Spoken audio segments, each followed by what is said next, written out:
अरे मैंने भी किसी से प्यार किया था, उनकी राहों में इंतजार किया था। हमें क्या पता भूल जाएंगे हमें। कसूर उनका नहीं मेरा ही था, जो एक बेवफा से मैंने प्यार किया था।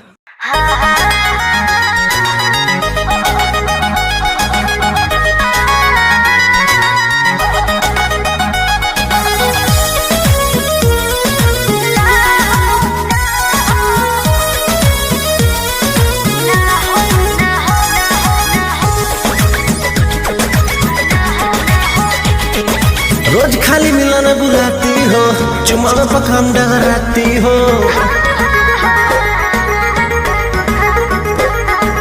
रोज खाली मिलना बुलाती हो, चुमा में पखान डगराती हो।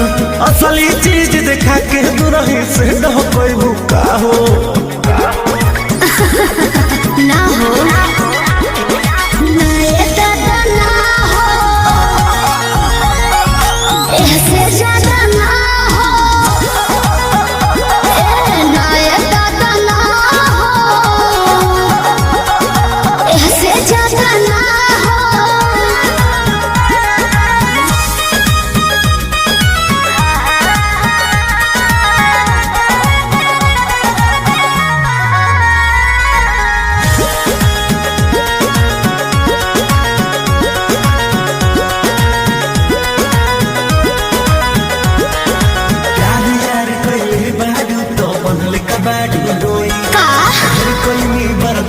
गोरी अब बर्दाश्त न होई। तनी ढेर लेखा बोलत का हो यार यार कइले बारू ता बनले का बाडू दोई। ढेर कइनी बर्दाश्त गोरी अब बर्दाश्त न होई। डोरल भरबा बहुते लागल प्रीत के बीच ना बोई। शादी से पहले बापू कमाऊ ना होई। कवना बात के चिंता पड़वे खुल के खूबे खाओ जाए हो।